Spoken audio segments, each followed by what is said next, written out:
Good evening, everybody, and welcome to Carving It Up Live right here on Facebook, as well as the Carving It Up YouTube channel and the Grid Network YouTube channel. As always, I am Bryson Carver. Very excited to be with you on this Friday, on this Football Friday, our first one of the NFL season. Obviously, tons of reaction to last night's game between the Baltimore Ravens and the Kansas City Chiefs on both sides of the win and of the loss. Ryan Flowers, Clutch Sports Talk, is going to be joining us in about 25 minutes to talk nothing, and I do mean nothing, but football, and a little bit more football beyond that. But you talk about, just an entertaining opening night. A lot of storylines going into tonight's game. Packers, Eagles, predict that, as well as every other Week 1 game, not Jets, Niners. I'll save that for Monday's show. But predictions, I'm going to do upset of the week. I'm going to do Bryson's Bleak bets. And for the very first time in the history of Carving It Up, ladies and gentlemen, I always say my favorite segment is If I Were a Bettin Man. And so I was thinking about it. I was prepping for the show. I was like, you know what? I'm going to do three games for If I Were a Bettin Man. We all know Week 1, by far the hardest week to bet in the National Football League. No question about that, because there's so many unknowns. We don't really know what we're going to see, to start the season. Some teams, again, there's always that one team that shocks us to start the year. So very, very excited about that. Ryan in 25 minutes. Oh, by the way, toward the top of the hour, the Vol View, Tennessee, NC State, and Nico Iamaleava, I'm going to get his name right and have it consistently right, is going to make an early Heisman case. It is Week 2, so we got a ways to go. But the Vol View, and of course, again, NFL predictions at the end of the show. Man, we are so back. Let's go. I cannot wait. Jeff's in the comments. I appreciate it, Jeff. Patrick, happy Friday, everybody. The comments are going to be lively today. I see Jeff. I'm going to get into his comment, everybody else's comments on my take that I'm about to give right now. But first, whenever a song is made, think about some of your favorite songs. Doesn't matter what the genre is. A lot of times, if they're popular enough, they get remixed. I know there was a song, the old song. Remember, Whitney Houston covered the song Higher Love. There was a song, I'm trying to think of another one. I know Dolly Parton did a 9 to 5, very famous song, very popular song. Shout out to Dolly, pride of the state of Tennessee. A lot of great songs get remixed throughout history. And oftentimes, the whole point of the remix, whatever the DJ is going to try and maneuver and try and make it out to be, the whole point is for it to be maybe a little bit catchier, maybe not necessarily better, but more like upbeat and fun and exciting. That was last night. Chiefs-Ravens 2024 regular season opener was exactly the same as the 2023 AFC Championship game. It was just funner. It was more remix. There was more points on the board. You have the Kansas City Chiefs, I'll start with, who had this uncanny ability to make the plays when they need to be made, but more so than that. A year ago, we know the weakness of the Kansas City Chiefs was the wide receiving core. They had one of the 3 or 4 best defenses in the NFL. Mahomes had a down regular season by his standards. So did Travis Kelce.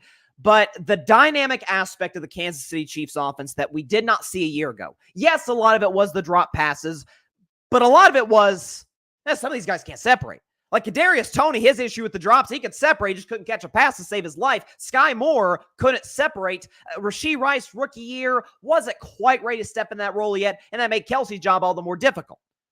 Well, what'd you see last night? Well, you saw Rashee Rice absolutely abuse. It was unbelievable over and over. He had over 100 yards receiving last night. Absolutely abused the Baltimore Ravens in the slot time and time again, almost on the same route, it seemed like, over the middle across the field. Rashee Rice is more comfortable. Travis Kelce didn't have that much of an impact. He made one play off an insane Mahomes scramble to his right to set up a big first down for Kansas City in the first half. Noah Gray was effective. If he's a guy that can take a little bit of the heat off of Kelce as he gets up there in age, he is 35 years old, entering year 12, that'll be key. And we know Isaiah Pacheco, by the way, can run the football. But in a game where Kansas City's O-line was kind of hit and miss, let's be honest. Mahomes was under pressure quite a bit, as was Lamar Jackson. I thought both offensive lines kind of got worked by the other team's defensive line. And we know a lot of that is a symptom of not playing in the preseason. Kansas City does play in the preseason. Baltimore, not as much. But we know offensive line play early in the season is just not as good as it is late season. Historically, that's not the case. So the Chiefs and Ravens, especially the Ravens O-line, I think will get better as the season progresses. But a lot of the things for the Kansas City Chiefs, a lot of the aspects, Rice, Kelce, Mahomes, Pacheco, average offensive line, average to above average offensive line, mostly the same. Defense played well. What was the difference in the Kansas City Chiefs offense? It's what we haven't seen from him in 3 years. Xavier Worthy is a kid that I did have a lot of skepticism around heading into last year's or this past NFL draft. I did. He's small. He's really skinny. Now he can absolutely fly. What do you run? Like a 4.21 40? Crazy. Can absolutely fly.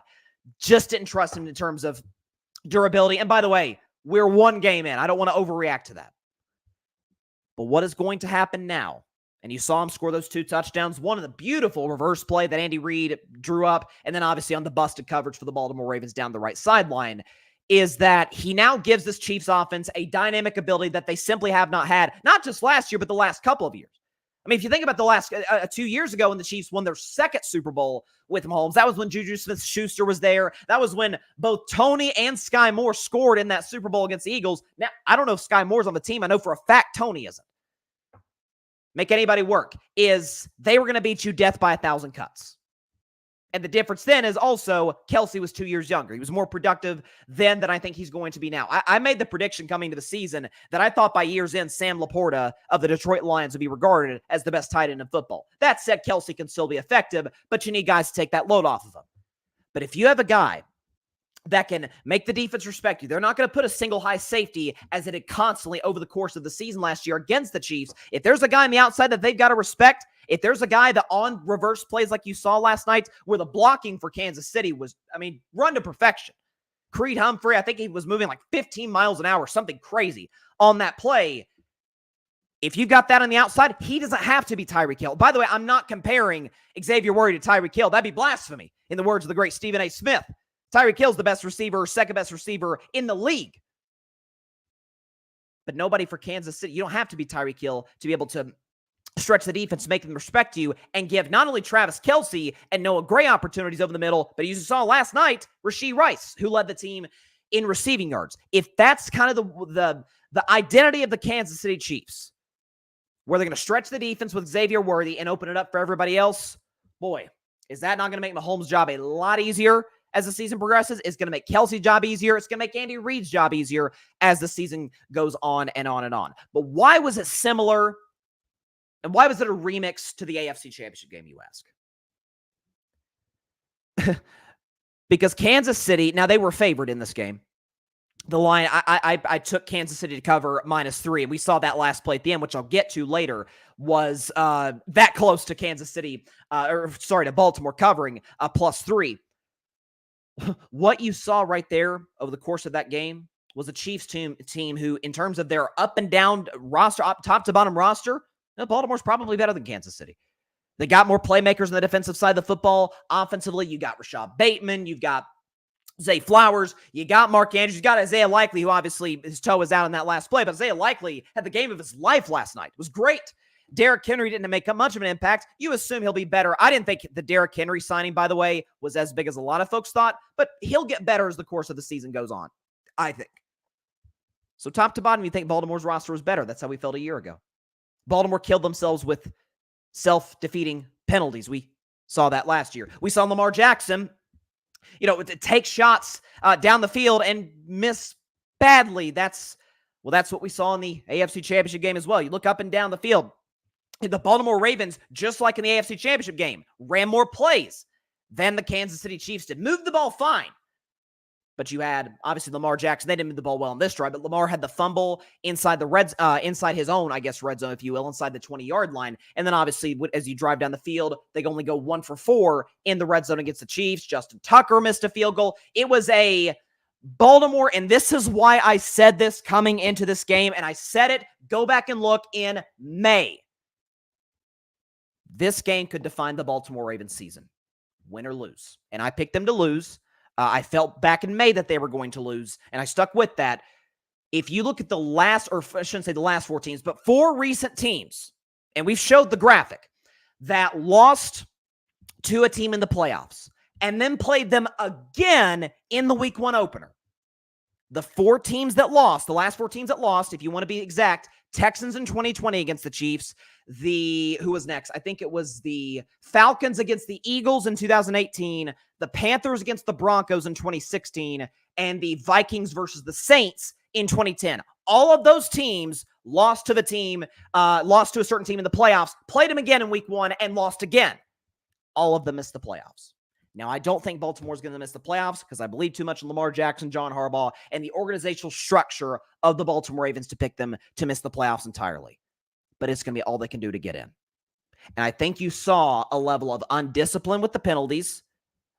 I think you saw Lamar Jackson, who, credit to him, this game meant a lot to him, as it should. It's the defending champs on the road at Arrowhead Stadium. It should mean a lot. But Lamar was taking some shots yesterday, man. He was, I think he would have 16 rush attempts. He was getting absolutely blasted by Kansas City Chiefs defensive backs and linebackers throughout the course of that football game.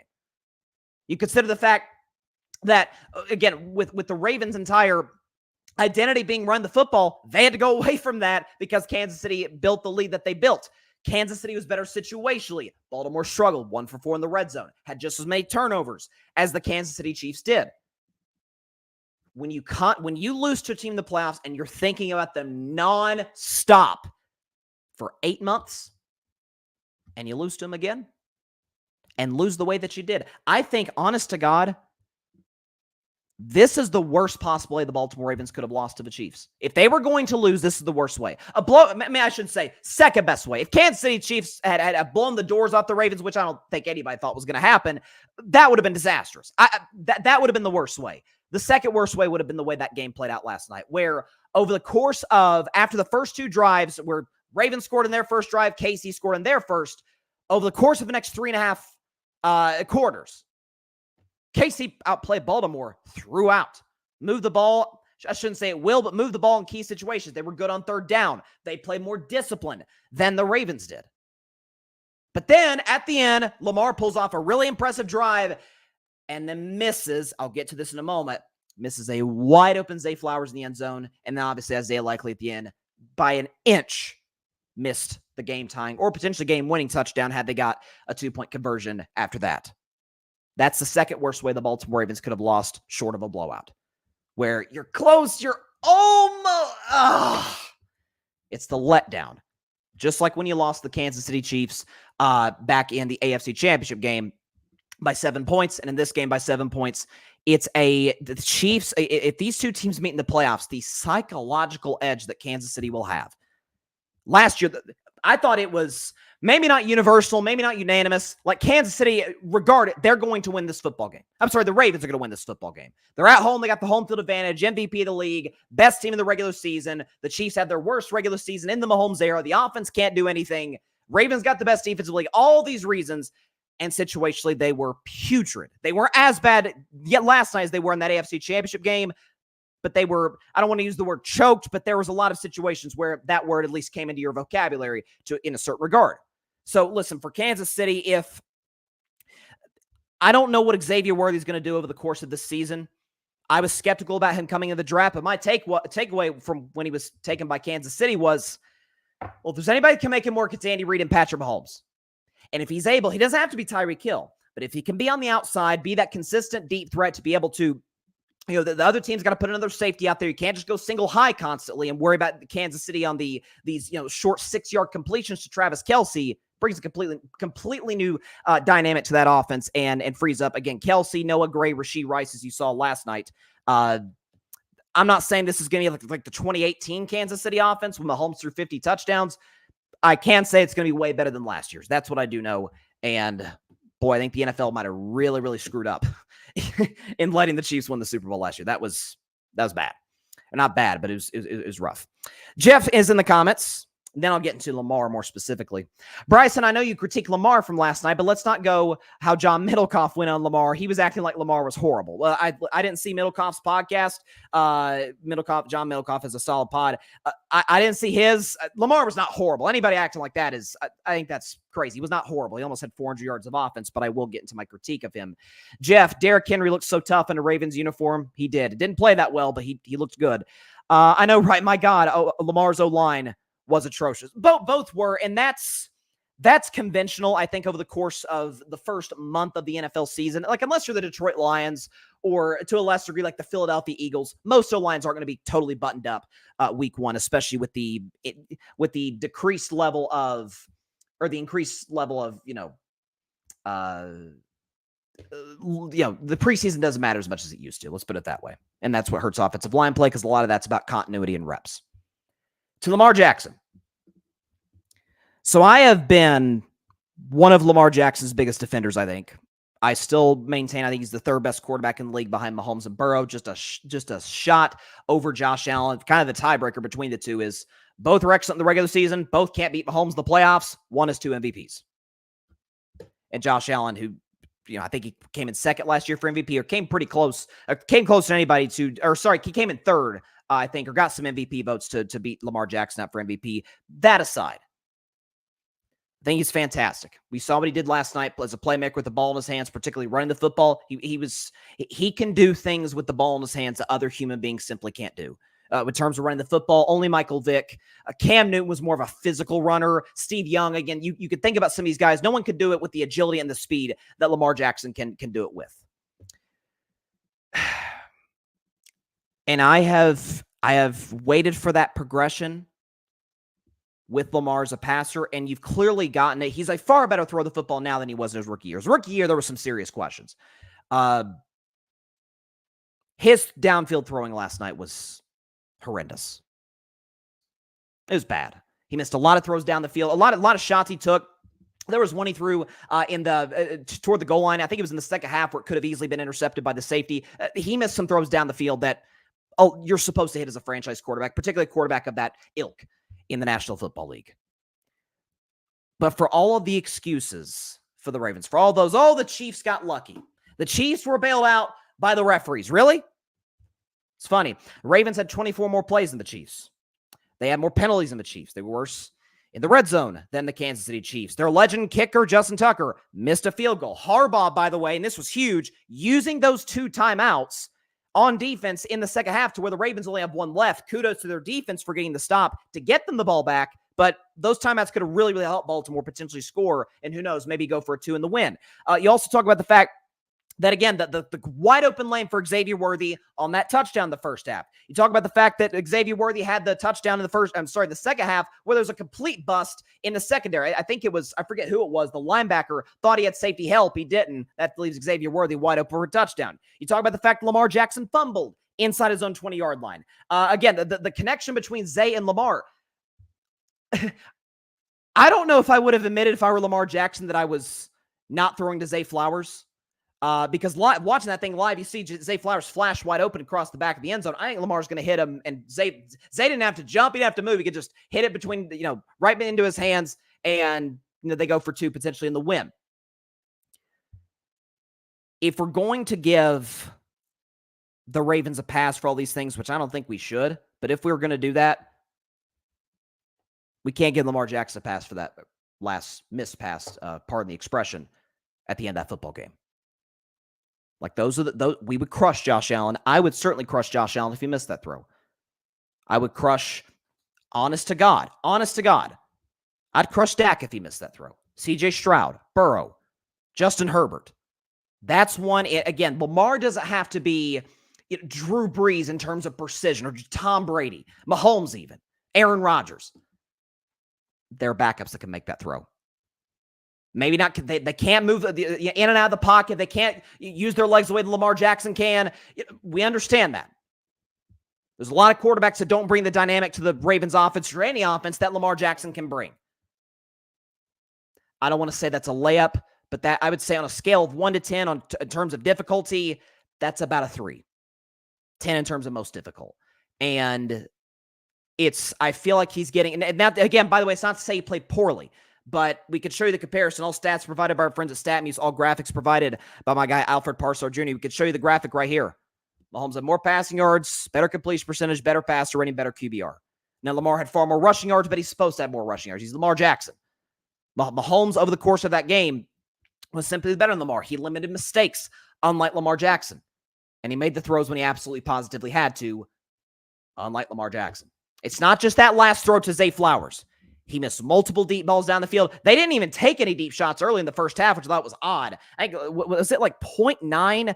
I have it in my notes here. It was like 0.9 yards per attempt for Lamar in that first half. Yeah, 0.9 air yards per pass in the first half when he had 105 passing yards. It was Very odd game planning by Baltimore after that first drive. I guess they were trying to keep pace with Kansas City's improved offense. But I love Lamar. I can't defend how he played. I shouldn't say how he played in the fourth quarter. He was great in the fourth quarter. I can't defend that throw at the end prior to the Isaiah Likely catch. And by the way, did that play, I know it was circulating on Twitter, but did that play not remind you of a certain other play in a very important game? Kevin Durant's toe on the line against the Milwaukee Bucks 3 years ago. My gosh. I mean, that's honest to God. That's the first thing I thought of when I saw the replay. I'm like, oh my goodness. Like, this is Kevin Durant somewhere getting tweeted, getting mentions like crazy right now. So there you go. All right, before we get to Ryan Flowers, got a comment or a couple of comments here by Jeff. Mahomes wasn't asked to do as much for his team as Lamar, and Lamar led his team in rushing with over 120 yards. First of all, Lamar tends to lead his team in rushing, so let's get that out of the way, number one. Number two, and you can put the heat on John Harbaugh. Again, I thought the time management, using the timeouts earlier in that second half to where you don't have them at the end, that was a complete mistake on his part. But if Lamar Jackson makes those throws throughout the course of that game, particularly down the field that other quarterbacks are fully capable of making, maybe the Ravens don't have to have a game-winning drive. Maybe he doesn't have to make a throw to Zay Flowers to either get it to overtime or win the game. But that's where I'm at. Jeff, Lamar was simply amazing this game other than the overthrow to Flowers. But there was other overthrows in that game. The Flowers one was the most flagrant because of the game situation that was in, but that's right. Again, it's not saying Lamar played poorly. If I had to give him a grade, I would say B+. He didn't play poorly. He didn't play amazing. He played well. I mean, again, he almost had 400 yards of offense. Running the football, he was great. But I think in terms of the precision throws, I've been waiting for Lamar to make the steady improvements there, and I simply have not seen it. So there you go. Before we get to Ryan Flowers, take a 1 minute break. Be back on Carving Up Live with Ryan Flowers.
Welcome back to Carving Up Live. Joining me now is one of my favorite guests to have on the show and a good friend of mine. He is the host of Clutch Sports Talk. He's back, by the way, because football's back. You know he's back. Would you please give a warm welcome back to Carving Up Live?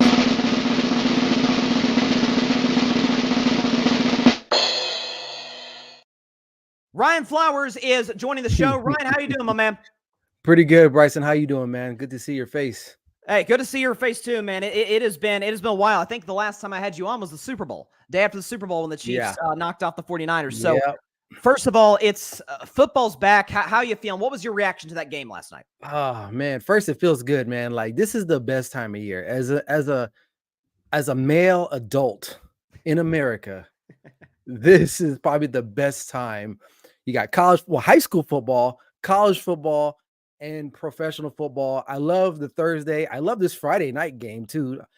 Honestly, I want more. I mean, I don't even care if the product is bad. I just want to see football. So, but the game, I thought it was a good game, man. It really felt the temperature of the game, man. It felt like a playoff game. And what a better place to play that in Arrowhead, right? One of the loudest stadium, if not the loudest stadium in all of National Football League. The pulse, man, you can really feel it. Both teams were jacked up, amped, and ready to go. I enjoyed the game thoroughly.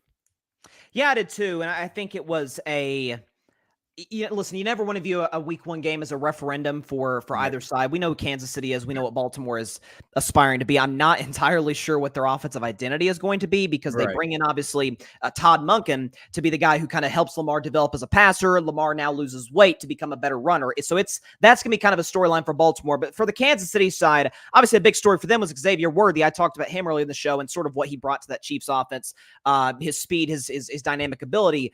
What was your takeaway on Xavier Worthy? Is he going to hold? Obviously, he's not as good as Tyreek Hill, of course, but is he going to bring a similar dynamic to Tyreek Hill? And do you think this Chiefs offense gets back to being as dominant as we're used to them being in the regular season? Yeah, it's a good question. I don't think he'll be quite Tyreek Hill. I mean, let's just kind of temper back a little bit. The first touchdown was like an end around. Okay, great. But they used his speed. They caught Baltimore in a really good defense or a bad defense on their end. And then the second touchdown was just a broken play. But social media is like, oh my God, he's like the next Tyreek Hill. Not to say he isn't special, but it's one game out of hopefully a plethora of games for him.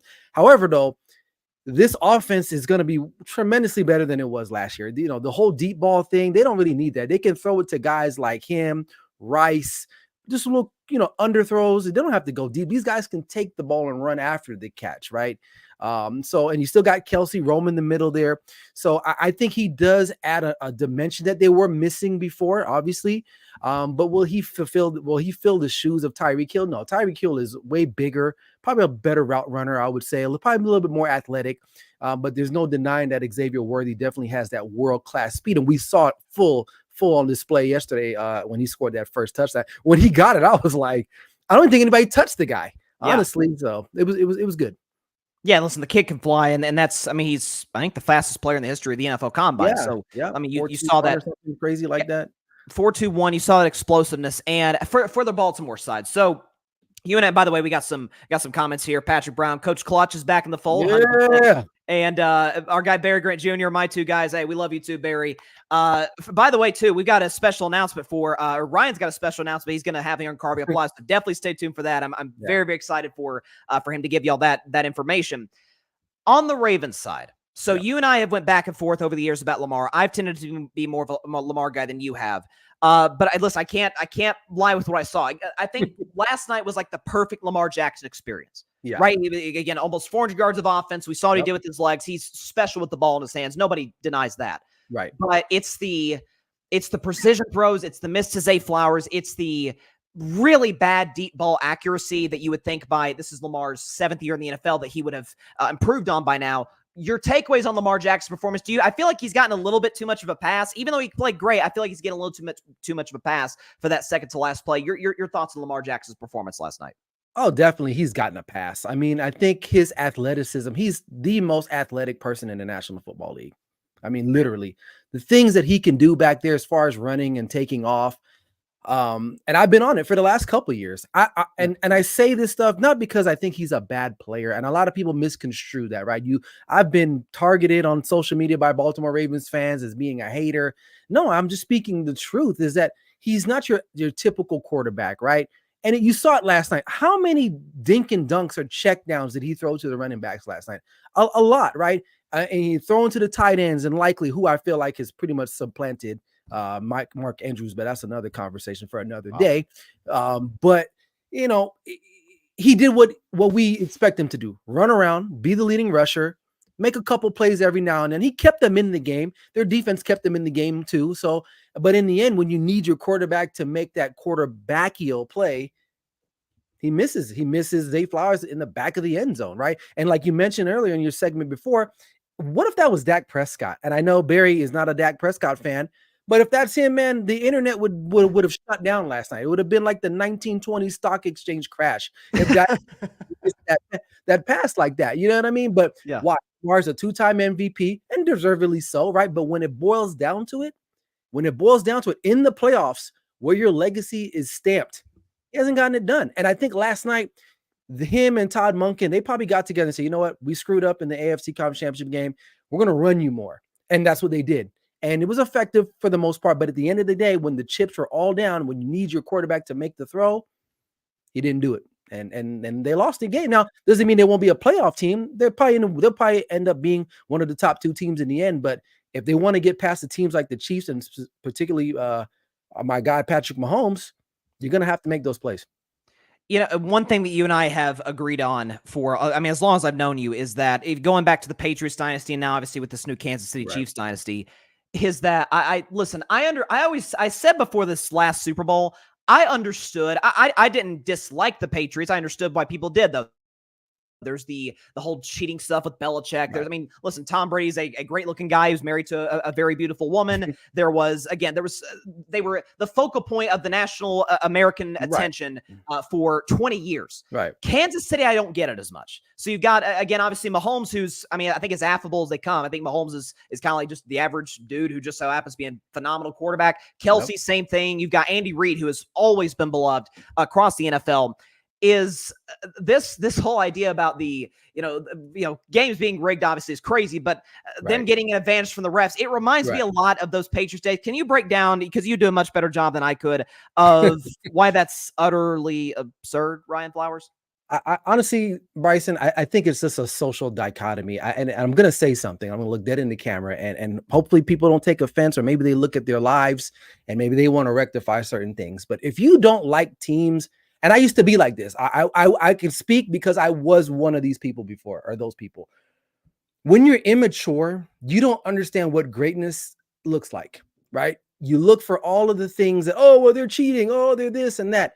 You don't do what the Patriots do, whether they're cheating or not. You don't do stuff like that, like the Yankees, the Lakers, the Boston Celtics, all these great organizations, the Spurs back in it. You don't do certain things because you're lucky. There is an element of it, right? But you put yourself in certain positions, and the Chiefs have done that during this run that they've been on, right? They went and got the right quarterback. They got the right coach. They brought in the right guys. They let some of the guys who we thought were good, or like Tyreek Hill, go, and still, guess what? They still won a Super Bowl, right? So you have to, at some point, look in the mirror and say, you know what, man? I got to give them props, even though my team may suck, right? But there's a reason why your team sucks or hasn't won. Is because from an organizational standpoint, from a social dichotomy, they're mature and you're not, right? Now, I get it. Refs are going to make some calls. I know the whole offensive line thing last night was something that people were going back and forth. You know, they were calling the Ravens for illegal formation, and then you look at a snippet, and then the Chiefs were kind of lined up in the same way. I don't know about all that, right? But at the end of the day, the Chiefs are in this position because they have made the right decisions for their organization. They haven't taken gambles on a lot of guys. And if they have, those guys are no longer in the building. And as simple as that. So if you don't like winning, then you're probably a loser anyway. And so that's okay. That's fine. You can come watch our show and we can teach you how to be winners. As simple as that. Hey, listen, carving it up, Clutch Sports Talk. We can teach you how to win. I mean, I think that's pretty good advertisement there, Ryan. Listen, I may have to steal that from you. That's not bad. Listen, so there's obviously, we got a game tonight, and this is very unconventional. We got Friday Night Football in Brazil, and I think the first NFL game to be played in South America, Packers, Eagles. These two teams, in terms of how they ended last year, could not have been more different. The Eagles go from being the best record in football to actually the worst record down the stretch, I think from week 13 on to their loss to Tampa Bay, with doesn't feel like a whole lot of momentum at all, even despite some of the offseason moves. Whereas with Green Bay, they go from being 3-6 to 9-8, crush the Cowboys, and come within a couple of plays of knocking off San Francisco on the road. Your thoughts on the game tonight? Do you have any sort of predictions or things you're going to be looking out for? Because I think there's a chance, I'll predict later, Jordan Love could throw a party in this Eagles defense potentially. I do. Actually, it's one of my clutch picks of the week. I took the Packers straight up. Listen. As far as the Eagles are concerned, there's a lot of turmoil in that organization. You get rid of the two coordinators, right? Now you bring in Vic Fangio, I believe, right, as the defensive coordinator. And then Kellen Moore, for those Cowboy fans out there, see my hat's turned backwards. It is a Cowboys hat, but it's turned. I'm protesting right now. We'll get to them. Right. So if you're Nick Sirianni, you got to feel a little hot under the collar there, because those are two potential head coaching interims.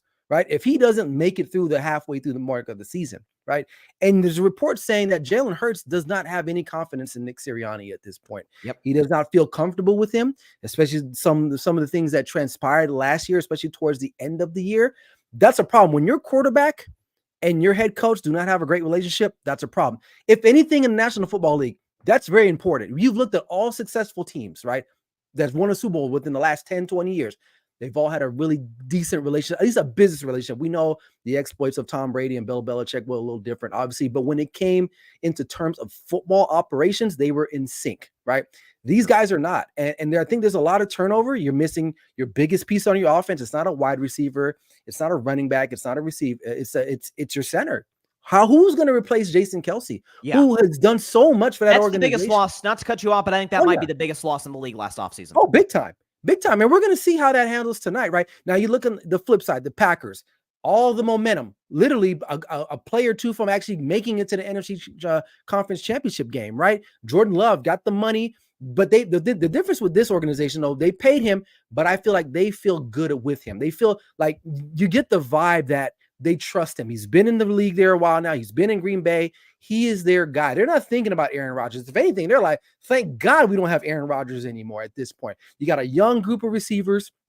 Offensive line is still pretty solid. You know, your defense is still going to be good. And for whatever it's worth, their coach, you can go either way with him. But for the most part, he is a top 5 head coach in the National Football League. And that goes for saying something. Yeah, well, I don't know if I'd have LaFleur top 5. Top 10. He proved a lot to me last year being able to win, without Aaron Rodgers and be able to develop Jordan Love into, last year Love, by the numbers, was much better than Aaron was his last year in Green Bay. So that was turned out to be a wise move by the Packers. To your point on Philadelphia, I'm glad you brought up the Belichick-Brady thing, because that's what a lot of folks have said. Well, Bill and Tom didn't necessarily get along. They didn't necessarily get along, but there was, like you said, I don't think either of those at any point thought that or didn't respect the football acumen, the football knowledge, and the preparation of the other guy. Right. That's what the reports from ESPN were talking about with Hurts and Sirianni. Right. There's one thing, and this was from 2 years ago. I don't know if you remember this, but in the Super Bowl against the Chiefs, remember when Sirianni is challenging a play at the end of the first half, and he sticks out his arm, and Hurts grabs it, and we're used to, conventionally at least, if you had to pick who's the less mature guy between the quarterback and coach, you'd think it'd be the 20-something-year-old, not the 40-something-year-old, and that's just not the case in Philadelphia. So I picked him to miss the playoffs. I think there's an opportunity. I don't love the coaching staff, and I think there's a lot of kind of bad vibes coming from last year. So this is a really, really important game for Philadelphia. Whereas I think if Green Bay loses, it's not the end of the world. We got hot at the end of last year. Right. Okay, to those aforementioned Dallas Cowboys, who you are apparently protesting with wearing your hat on backwards. So what an offseason, huh? It starts with, after that loss to Green Bay, Jerry Jones, we're going all in, which I did not believe from the jump, given Jerry's history in the offseason. Here's where I'm at on Dallas. So I don't think they're a Super Bowl contender, but my thing is this, especially keeping CeeDee Lamb is huge. They waited way too long to pay CeeDee Lamb. Could have saved them themselves a lot more money. They got the guy who finished second for MVP. He's still there. The guy who is statistically the second best receiver in the league, he's still there. Right. They have again, McCarthy is calling plays. That's kind of a take it or leave it type situation, but he was better last year than Kellen Moore had been the previous 2 years prior to that. Defensively, most of the same pieces. By the way, Trayvon Diggs comes back after missing most of last season. I don't think they're a contender, but I also don't think it's a sky is falling situation where they could have a disastrous season. We can get to the Dak stuff, but your thoughts on the Cowboys this season, kind of the outlook, because I have a hard time anybody making the argument that they can win the Super Bowl this year. Right. No, I'm with you. They're not going to win the Super Bowl. It's as simple as that. I've been a Cowboys fan since 91. Okay. Man. I was in the first grade. I'm a grown man now. Okay. And they have yet to, other than the last Super Bowl in 95, 96, when I was in sixth grade, that's it. And they continuously have done the same thing. They get your hopes up. Now, as far as this 2024, 25 team, the way it's constructed, they're built kind of top heavy, I would say, where CeeDee Lamb is a stud. There's no doubt about that. Dak Prescott, in some conversations, could be considered a stud, right? You got Micah Parsons, you got Trayvon Diggs when healthy, right? They got guys. You got Zach Martin on the line, the kid that they drafted out of I forgot what the offensive lineman last year. What's his name? His name is Smith too, right? Tyler Smith. Tyler Smith, and then you got the other kid from Oklahoma, I believe, right? So they got some pieces, but with the offense in regards to their talent, if CeeDee Lamb goes down, they're cooked. Yeah, they're cooked. Who's he throwing to? Brandon Cooks? I don't know. I don't think there's any defensive coordinator right now in the National Football League that is like, hey, we got to prepare for Brandon Cooks. Thank you. No, nobody is. Okay. And okay, after him, who's there? Jalen Tolbert? Who? Like what? Why? You know what I mean? So they're cooked. Running back situation. I like Rico Dowdle, but is he a top tier? Is he a guy? No, he's not. And then you bring Zeke back. Like, what was that about? And then you go and get Dalvin Cook pretty much from the savers section in the bargain discount area of your local store, right? Like these moves make no sense. And to your point about paying these guys, Jay, this is what I just realized, and this is what being an adult is all about, and maturing and understanding things. I finally just realized Jerry Jones doesn't care about winning. Okay. He only cares about being in the news. And that's why he prolongs these contracts. He could have paid CeeDee Lamb a long time ago. He can pay Dak now if he wants to. He did it back then with Ezekiel Elliott. He's going to do the same. Next year, we're going to be talking about Micah Parsons and the same thing. Like, this is what he does. So that way we can talk about this team. Because if he had just signed CeeDee Lamb, we would have been like, okay, cool. Move on. What's new, right? But he has to do that. Now, I don't believe this team will win the division because no one has won back-to-back division titles in this division in like 20-something years. So logistically, it's probably not going to happen, likely, right? I mean, will it happen? Maybe not, right? So, but this team to me they're probably like a 7 to 9 win team. You think they can win 7 games? Yeah, I think so, because I feel like somebody's going to get hurt. I really feel like it. You know, CeeDee Lamb has not had a full off season, and we all know what happens to guys that hold out.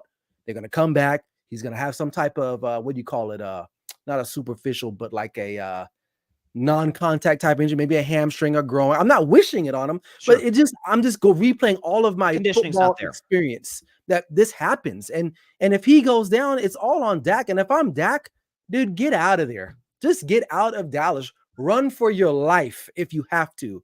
Go to an organization that values winning.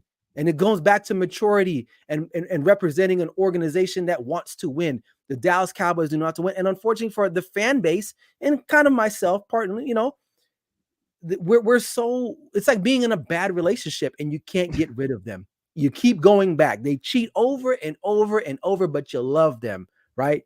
And I'm at the point where I'm a pessimistic Cowboys fan. That's my motif going into 2024 as the pessimistic Cowboys fan. Now, if they win, guess what? I'll be on the bandwagon. But you know why?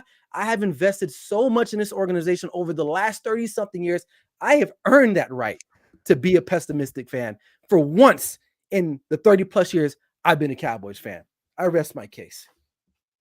That was awesome. I'm not gonna lie, you were cooking right there, Ryan Flowers. I mean, listen, I will say there's one thing, and it's not a big disagreement. It's just a slight one with what you said about Jerry Jones. I do think Jerry wants to win his way.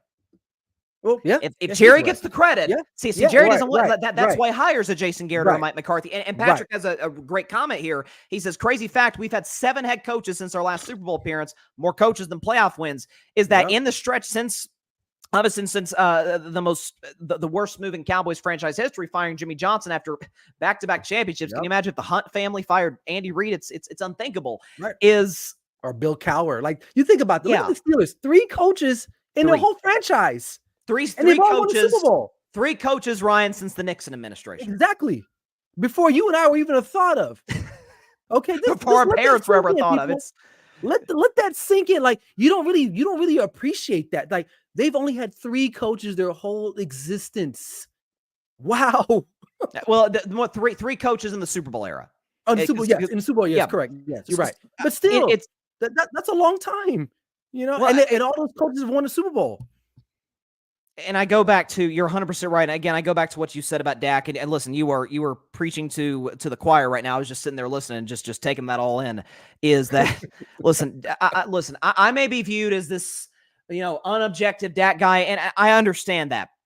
But the thing that I have always had an issue with is guys who we view in the same tier as Dak. Guys like a Jared Goff, a Justin Herbert, kind of guys in that sort of category, like right below Mahomes in a tier by himself, but below the Burrows, the Allens, guys like that. Right. Justin Herbert's been to 1 playoff game in 4 years, and in it he blew a 27-0 lead. Exactly. So I don't and by the way, with subpar coaching, just like similar to how Dak has had much of his career, I think Dak has earned the right, given what he's done in Dallas, given how he's conducted himself in Dallas, what he's done on the field, to be in a well-run franchise, well-coached with an opportunity to win. So what Matthew Stafford did. As a fourth round pick. Yeah. These other guys are first rounders. And Jerry too, and we can move on after this, but something about Jerry is, I mean, you go back to 2016 when the whole organization, Jason Garrett, all the players, Tony Romo himself was like, yeah, we probably need to start Dak. Jerry, if you remember up until like the last few weeks of the season, Tony's ready. It's terrible for morale. And then you think about 2 years ago with even more absurd, Dak goes down, Cooper Rush, to his credit, plays well within the structure of the offense, but it's, hey, we got a quarterback controversy in Dallas. And Jerry even admitted during training camp, I tried to stir the pot. Like that's what other owner does that? And then this Trey Lance talk, bringing him in. Like, oh my Trey Lance is not going to start for the Dallas Cowboys, people. Dallas Cowboys fans, get it out of your thick skulls. I went to the Raider Cowboys game out here when it was for preseason here in Vegas, and all these Cowboys fans, Trey Lance, Dak can't make that throw. I'm like, come on, man. He's playing against guys that are going to be working at FedEx tomorrow, bro. Okay? And no, shout out to the people that work at FedEx. Hey, man, what can Brown do for you? I appreciate it. You get my stuff here. All good. But realistically, Dak is one of the best quarterbacks in the National Football League, man. And I hate the slander, and I get it. He hasn't won, but because of all the other things he has to deal with, man, like, I give him a pass, man. And I pray that he finds the resolve to leave Dallas and go somewhere where they value winning, and he deserves to win the championship, man. I really believe it for him. So I'm saying, again, you hit on my point. He's earned the right to at least have that. And by the way, if he comes up short, he comes up short. But he was able to put himself in the best position. And that's okay, because a lot of guys are coming up short. It's only one team can win the Super Bowl, right? Only one team can win the Super Bowl. Only one team has been consistently doing it the last few years. By the way, that's us. Dak's not Burrow. He's not a Josh Allen. Obviously, I don't think he's Lamar Jackson. He's a better thrower than Lamar, but he's not a better overall player than Lamar. But listen, you and I pretty much align this, so we can move on. Here's a team that you were. Listen, to those that are watching or listening, the first to the party on the front of the line, man. You listen. I sent the invites. I sent the party invites. You sent the party invites. I mean, you were at the front of that line, man. The Houston Texans. I remember as far back, Ryan, as 2021. 2021, the Texans were a joke. They traded Deshaun, and it was a disaster. Well, they hadn't traded Deshaun yet, but they were going to, and they were going through coaches, and you said the Texans are building something. I like what they're doing. And here they are as one of the favorites to potentially win the AFC. Thoughts on the Texans? What do you think I think we both probably agree on what their ceiling is. What do you think they do this year? I think they're one of the top three teams in the AFC. I think it's the Chiefs, the Ravens, and then you have the Texans. Outside of that, the Dolphins, I don't really trust. I don't like Tua because Tua may have to go into the cold weather, and mentally he's not all there. C.J. Stroud is a baller, okay? Yeah. He's from California. He's from where I'm from, all right? So we're ballers out there, all right? So I believe in C.J. Stroud, and I love the way he cooks Micah Parsons on their little podcast. Yeah. So I'm a C.J. Stroud fan. As far as the team is, Stephon Diggs, I know everyone's like, oh, my God, they added Stephon Diggs. I think this is a perfect landing spot for him. Why? Because I feel like C.J. Stroud will stand up to Stephon Diggs. All these other quarterbacks that Diggs has played for, Josh Allen, passive-aggressive. Kirk Cousins, passive-aggressive, right? C.J. Stroud is going to be like, man, I'm from Cali, bro. Get out of here, man. I got Nico Collins. I got Brevin Jordan. I got Dalton Schultz. I got Tank Dell I can throw to, who I also was high on, too. I did a clutch combine on him, right? So he's got other targets. Stephon Diggs just needs to just know his role. He's the veteran guy in the wide receiver room. Can he still make some plays? Absolutely, right? But is he the primetime show? No, we saw that last year with Buffalo, where they were winning games despite getting him the ball, okay? Yep. So if Stephon Diggs comes in, knows his role, and shuts his mouth, as The Rock would say, right? They'll be okay. Defense is going to be crazy. Will Anderson is going to be stupid. Okay, he's going to be even better than what he was before. And then they go ahead and add Danielle Hunter, who's a low-key, a really good edge rusher. People forget about him from Minnesota, right? So this team's going to be good, man. And the fan base is behind them. They're in the state of Texas. They're the best team in Texas right now today. And I believe they play each other this year, the Cowboys and the Texans. So I don't know. I speaking of FedEx, I gotta call and order my Texans hat, man, because I might need that to be delivered to me. Because I'm sick of the Cowboys, but I love the Texans right now. I'm just a fan of this team, and I love what they're doing. And I love young quarterbacks, though. And CJ Stroud by far is one of the best young quarterbacks out there. And for me, and D'Amico Ryans too. Shout out to him too, man. Oh, he's done a great job.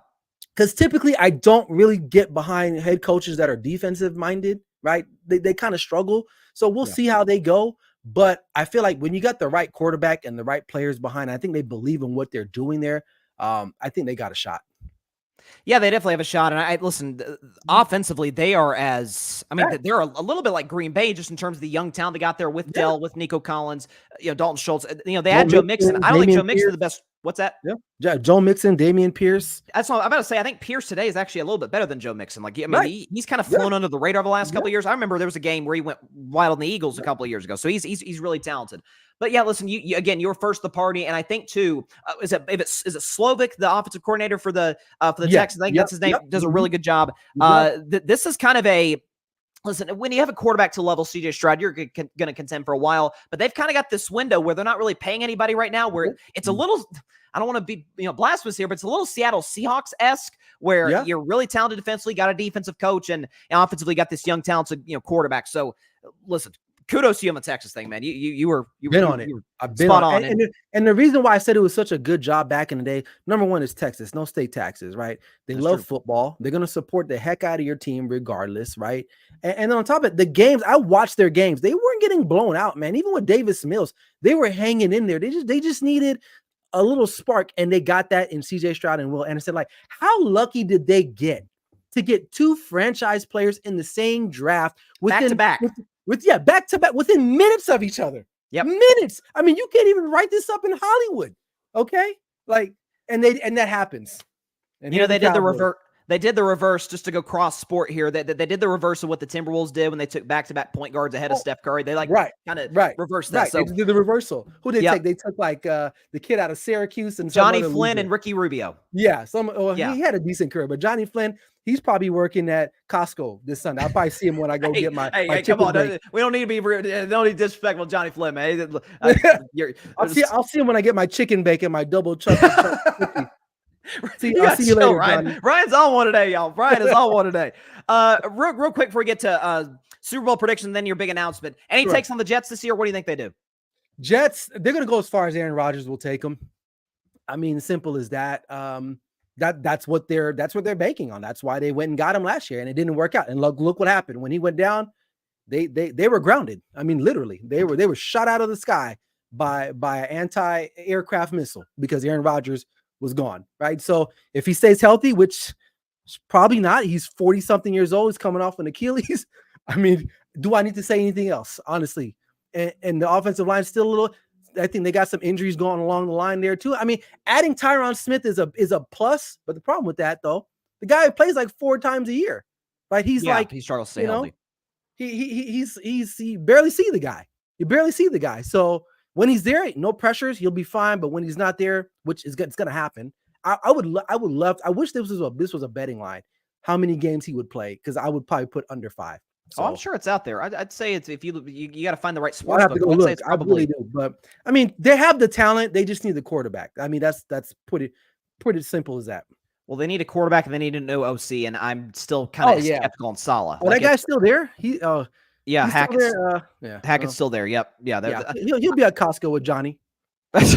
Hey, he will be employed as long as Aaron Rodgers is there because he's gonna have his guys with him. As long as Aaron Rodgers is there, he'll be there. But when Aaron Rodgers is out, he'll be handing out the samples when I'm cruising by getting my toilet paper. So you're something else, man. Okay, so I picked Chiefs to beat the Lions in the Super Bowl. I actually made the case that picking a team, I understand Kansas City's the betting favorite and all that, but I actually made the case that picking a team to do something that no team's ever done before actually might be kind of gutsy. So I'm just trying kind of providing a little bit of a safety net for myself there. And listen, how you felt on the Texans for years is how I felt about Detroit. I saw this thing coming for a while. I remember that. Yep. And by the way, I thought they got a lot better. I think Brad Holmes, there's a case Brad Holmes might be the best general manager in the league. He's done a phenomenal job the last 2 years. We know the culture Dan Campbell's created there, great O-line. He does. Who's your Super Bowl? Have you made your Super Bowl predictions? Yeah, I haven't, but you know what? Because it's you, man. I'll do one right now, man. I mean, well, we know it ain't the Cowboys. Let's just get that out the way quickly, right? So all the Cowboy fans could go home, right? It's not the Cowboys. I think it's the Chiefs, man. The way they are set up. The offense looks good. Their defense is a bend but don't break type of defense. And then you got the best quarterback on the face of the planet, Patrick Mahomes. Allstate, is it Allstate or State Farm behind him, right? Like, what are you gonna do? What are you gonna do? And look, even if they have a rough stretch, they've been known to have rough stretches throughout the year, but they turn it on when it matters, and that's all I care about. right, with this team. They turn it on when January, February comes around.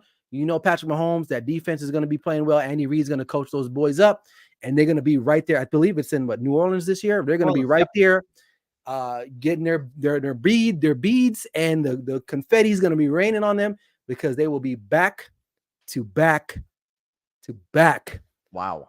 Super Bowl champions. And who do they beat? They will beat. I'm going to go with the Green Bay Packers. Okay, that's a popular pick. Yeah. I'm going with the Green Bay Packers. I think it'll be the Packers somehow. I guess I haven't really thought about it, to be honest with you. Maybe the Lions and Packers meet somewhere in the playoffs, and I think the Packers take them out. So, okay. But yeah, there you have it. I respect it. Well, listen, before we get out of here, you got a special announcement to make on Carving Up Live. And do you want me to go ahead and play the video? Yeah. Roll the clip, and I'll talk about it after. Right, roll the clip. We're going to be here all day, baby. I like this kind of party. I like this kind of party, baby.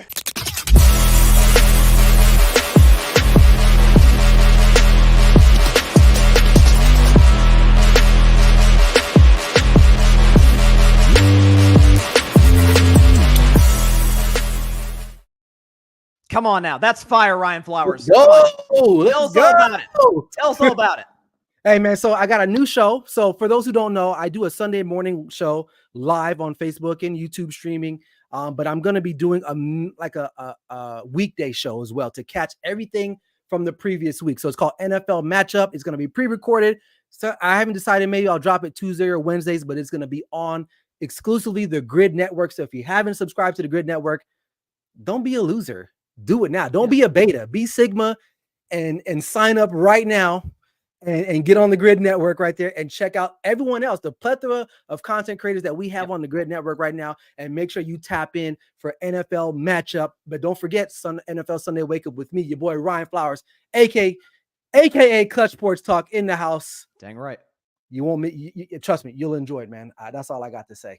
Listen, I hated not having you on the show for our season opener, opening show, but this made up for it. Ryan Flowers, Clutch Sports Talk. What time are you going live on Sunday? 8 a.m. Pacific, so 11 a.m. Eastern Standard Time. So get your mimosas on. If you do that, you get your coffee, whatever, your frappuccinos. I don't judge. Do what you got to do. Be there or be square. Like I always say, never settle till the work is done. Ryan Flowers, one of my favorite guests to have on the show. Great guy, good friend of mine. Man. Here's to another great NFL season. And hey, here's hoping the Cowboys don't break your heart too bad, man. No, I'm good. All right. See you, Ryan. All right. Take care, brother. That's Ryan Flowers, Clutch Sports Talk. He's the best. He's one of the best in the business. Works his behind off. Is a coach too. Coach Clutch. Listen, he's that new show on Tuesdays or Wednesdays. He'll announce. He'll tell you when it's going to be NFL matchups. First of all, that intro by itself is awesome. I'm just going to put that out there right now. But definitely going to tune into that. He's got clutch picks of the week on his show on Sunday. He's going to give a reaction, I'm sure, to Chiefs, Ravens, talk about Mahomes, Lamar, all these guys, give predictions for week one. Listen, football's upon us. Like I know Ryan tends to come on early in the season and he tends to come on after the Super Bowl. I know football's back when Ryan Flowers is on Carving Up Live, and hopefully I can maybe be on his show too at some point in the future. I love collaborating with that guy. Do have a couple comments. I wasn't able to get to these.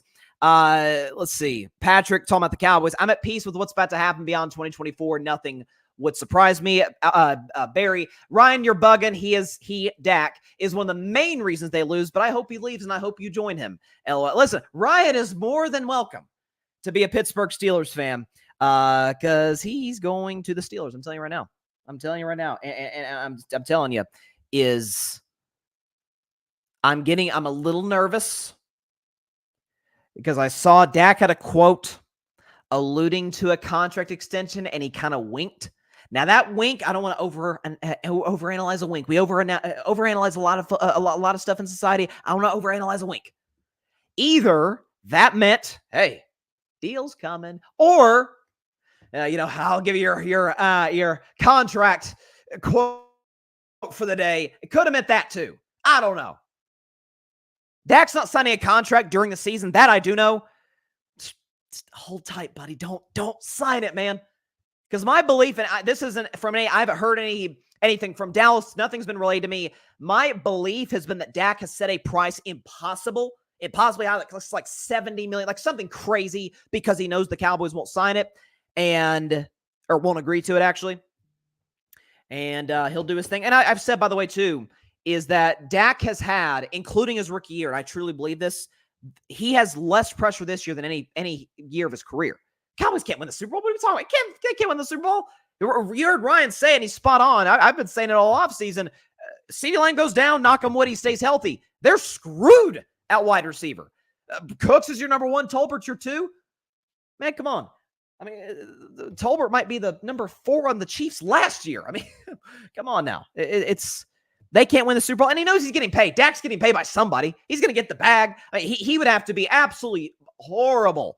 I mean, like bad, beyond bad. Even I would say Dak is a bad quarterback this year in order for him to not get paid handsomely, and he will certainly get a big contract. So, Ryan Flowers, Clutch Sports Talk, NFL matchups coming to y'all on either Tuesday or Wednesday, midweek shows. Cannot wait for y'all to say, if I can speak today, stay tuned for that, as well as other content creators at the Grid. Be back in just a minute. Vol View is up next on Carving It Up.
Welcome back to Carving Up Live.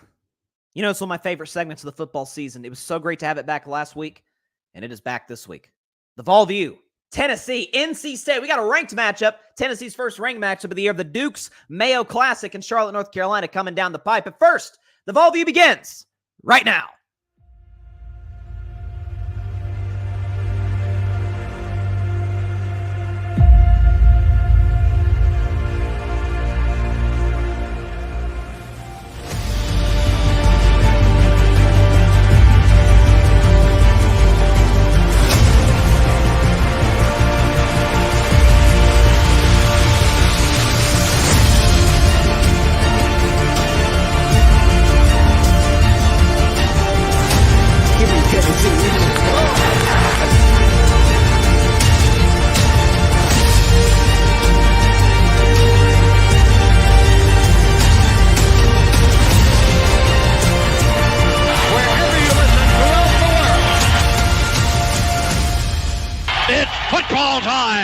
In Tennessee. Indeed it is. It is football time in Tennessee, and the Tennessee Volunteers have a big matchup, the first ranked one of the season against the NC State Wolfpack. And I'm actually wearing if y'all can see it here, a Tennessee basketball shirt. And the reason I'm doing that is because NC State traditionally has been regarded as a more basketball-oriented school, more so than football, because of the simple fact that the ACC traditionally has been the college basketball conference of note. Here's the thing, though. Now that's Tennessee. And we're going to be talking about Vols basketball and Dalton Knecht doing what he did last year and the fact that he's now a Los Angeles Laker. That hurts me to my core. It really does. But that aside, Tennessee surpassed NC State in basketball, and they're certainly surpassing them in the game of football. So this upcoming matchup, the Dukes Mayo Classic in Charlotte, North Carolina, going to be the home in Bank of America Stadium, the home of the Carolina Panthers. So this is a kind of an unofficial home game in some ways for NC State. I'm sure Tennessee fans will do what Tennessee fans always do, and that is travel very well. So in this matchup, Tennessee is favored. Is it minus 9.5 now? It's minus 9.5. The line was like at one point like 4.5. It's gone up to 9.5 for Tennessee. So here's the thing. And I'm going to make a bold proclamation now, but I believe it to my core, is that you saw last week in Tennessee's 69-3 win against Chattanooga. I had 56-10. I underrated Tennessee. That does not happen much, ladies and gentlemen.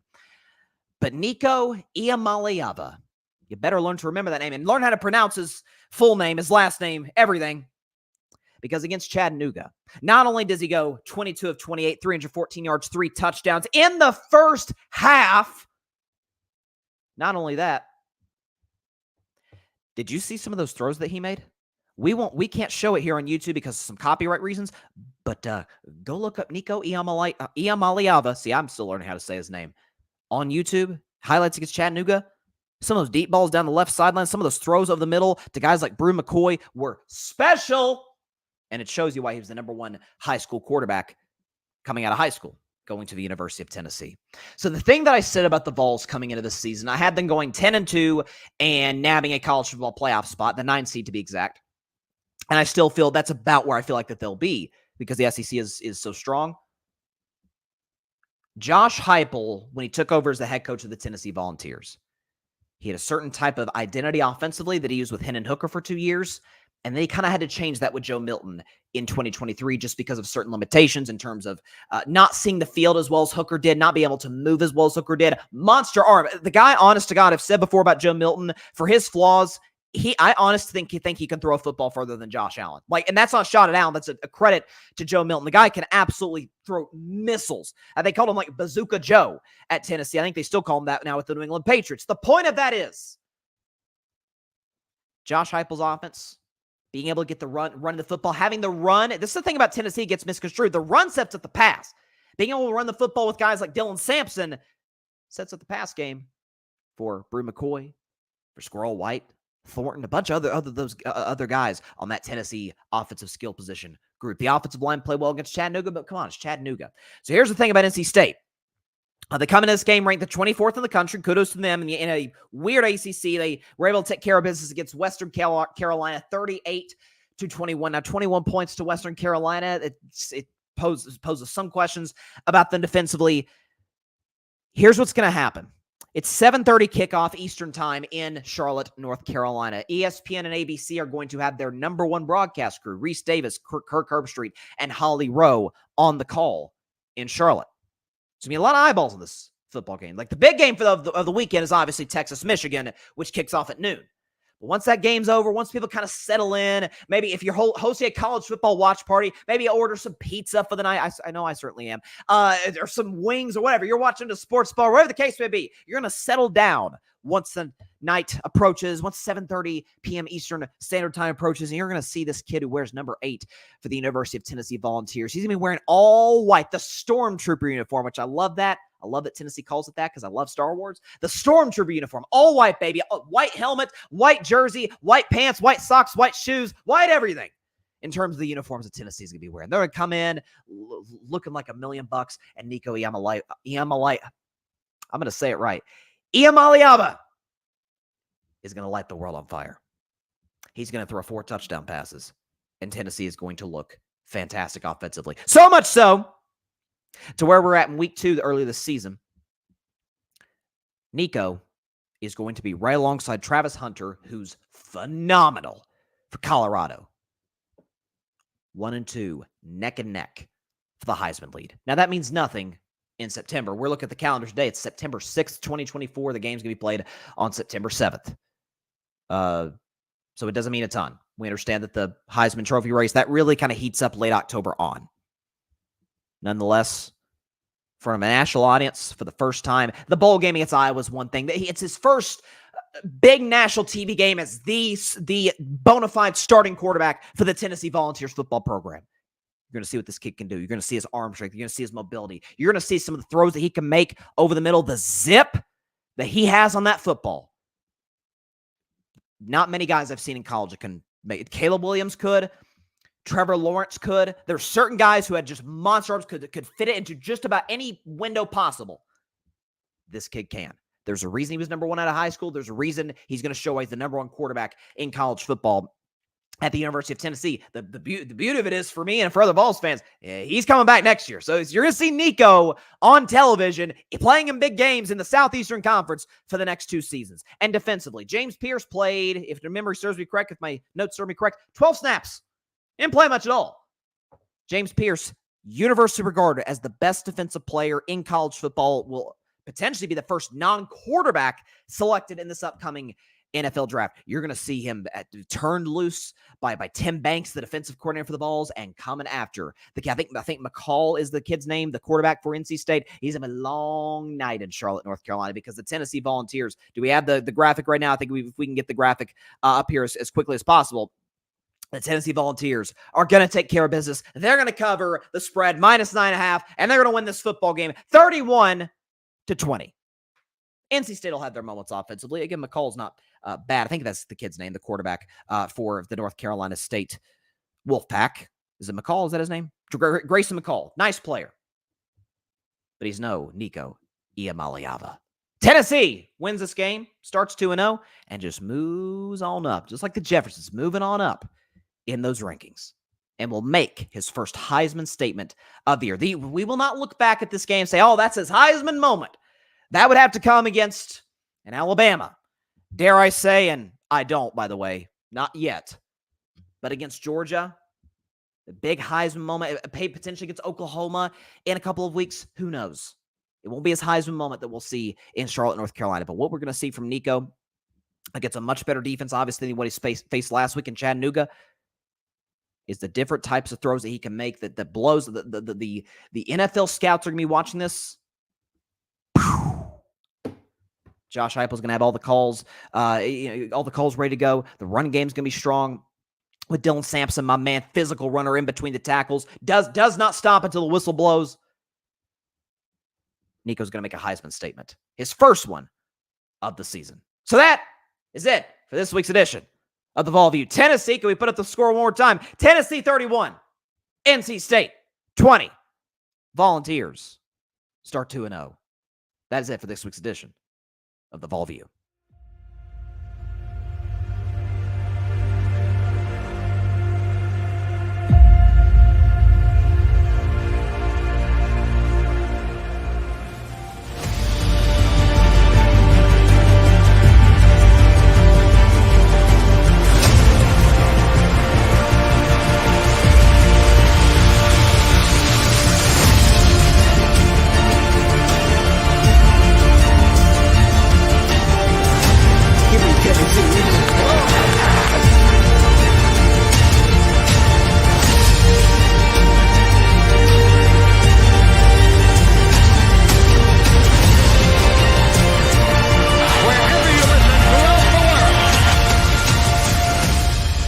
It's football time in Tennessee.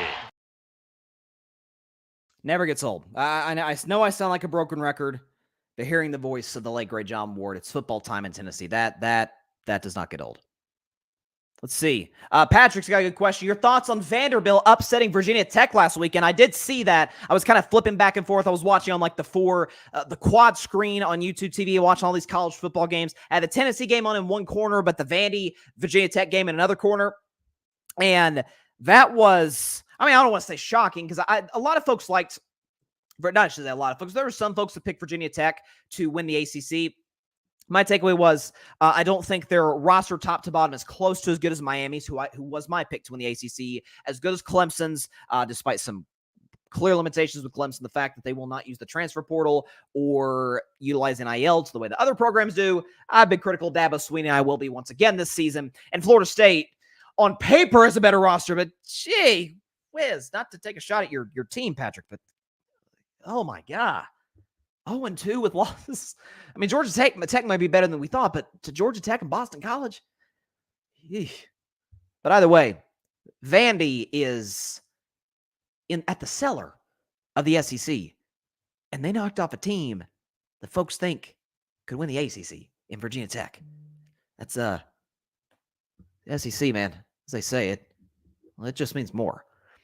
MBC is in the comments. GBO, let's go Vols. I agree. 2-0 start, 31-20. They will cover. 9.5 may feel like a lot. And listen, I have them winning by 11, so it's not by a ton. But listen, the Vegas odd makers, they know what they're doing. So that's what I got. Okay, so if we're ready to go, and I do believe we are. So NFL predictions. It's just so going to be back. This is my favorite. That was okay. I just got a text. That was my dad who commented. So shout out, Dad. Go Vols. Go Big Orange. Love it.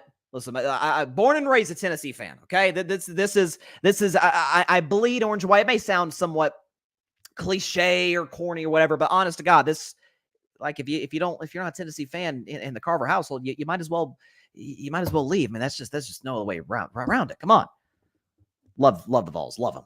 That's why the Vol View exists. Come on. NFL picks. It's so good to be back doing this. To end every Friday show, and for the record, in about an hour, we got a Friday football game between the Green Bay Packers and the Philadelphia Eagles. I'll predict that, as well as other games on Sunday. But the reason I'm postponing this is to say now what I said at the top of the show, is that when I do my predictions, there's upset of the week, there's Bryson's Bleak Bet, which essentially what that upset of the week is self-explanatory. Bryson's Bleak Bet is the game that if I were a Bettin Man, which I'll touch on in just a second, I'd have absolutely zero confidence in predicting this game. This is like the number one stay away from this game type of football game. And then there's If I Were a Bettin Man, which is my favorite segment in the history of carving it up, because I don't bet. That's why it's called If I Were a Bettin Man. And if I were, this is the game that I would absolutely hit. But I decide, I'm like, okay, if it's your favorite segment and you predict every game on the schedule anyway, well, might as well make the segment bigger. So for the first time in the history of carving it up, If I Were a Bettin Man, it's not one game, folks. It's not two games. It's 3 football games. And it's tough to do it in week 1 because it is by far the most difficult week to predict of the NFL season, or certainly to gamble during the NFL season. Nonetheless, If I Were a Bettin Man, I'll do my darndest. So if you get the background music going on right now to do NFL predictions. Here we go, week 1.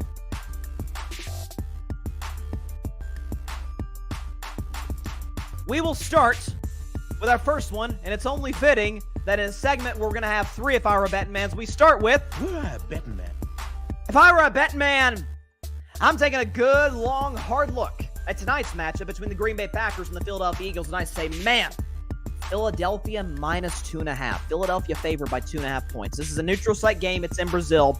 Here's what I look at with this game, is that Philadelphia, sure, they made some changes in the offseason, adding Vic Fangio to try and shore up that defense. They made some moves this offseason, particularly acquiring Saquon Barkley. Here's the problem with Philadelphia. Kellen Moore is now Jalen Hurts' offensive coordinator. Kellen Moore helped Dak to his worst season, Justin Herbert to his worst season. There's a chance the same could be repeated. He could pull the trifecta with helping highly paid, certainly well above average quarterbacks to bad years, or at least not bad years necessarily, but below their standard years. In the case of Dak in 22, Herbert in 23, and potentially Hurts in 2024. Sure, they had Saquon Barkley, but running the football was never Philadelphia's problem. Here's what is their problem. Jason Kelce's no longer a Philadelphia Eagle. He is working for ESPN. So the anchor of that offensive line for well over a decade is gone. Yes, Lane Johnson can still play as high of a level as anybody at the right tackle position. I don't think that defense got better in the offseason in terms of being the defense they were a couple of years ago, winning or getting to the Super Bowl. And Jalen Hurts, why on earth do I think he's going to be at the best of his abilities under Kellen Moore? On the side of the Green Bay Packers, I mean, I talked about Ryan Flowers a few minutes ago. Could they have more momentum coming into this season? Last year, 3-6, looked dead in the water, go 6-2 down the stretch. Jordan Love plays unbelievable, is statistically, along with Dak and Stafford, was the best quarterback in the league. Beats Dak, blows out the Cowboys in a playoff game at Jerry World, and comes but just a couple of plays from getting the Packers to the NFC Championship game. Green Bay, I said coming in this year, has quietly one of the 5 best receiving corps in the National Football League, probably along with the Texans, the best young receiving corps in the National Football League. If I were a bet man, take the Packers plus 2.5 and run with it. Give me Green Bay outright as well, 30-20. They're going to put up a lot of points in Brazil. It's going to be a party in South America. The Packers win this one 30-20 over the Philadelphia Eagles and start 1-0 on the season. We now go to Bryson's Bleak Bet. It's one game every week that I have absolutely zero confidence in predicting. But hey, you got to predict them all. I'm looking at the Arizona Cardinals and I'm looking at the Buffalo Bills, and I see that Buffalo is favored -6.5. So here's the thing. Arizona ran the football very effectively at the end of the season. We understand that. I think in their last month of the season, they're like 4th in the league in rushing.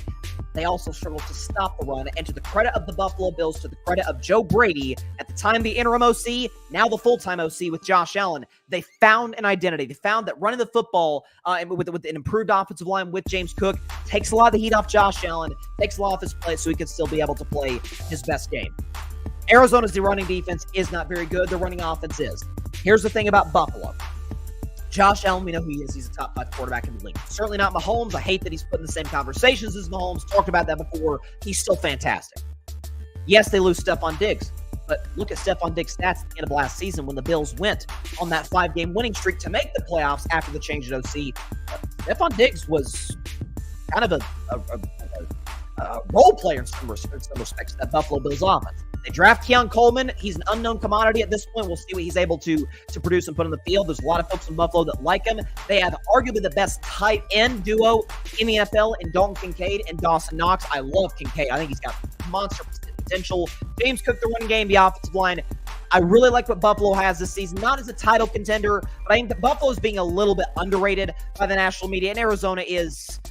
They're fun. Marvin Harris is going to make some plays on Sunday and all season long, but I still like the Buffalo Bills.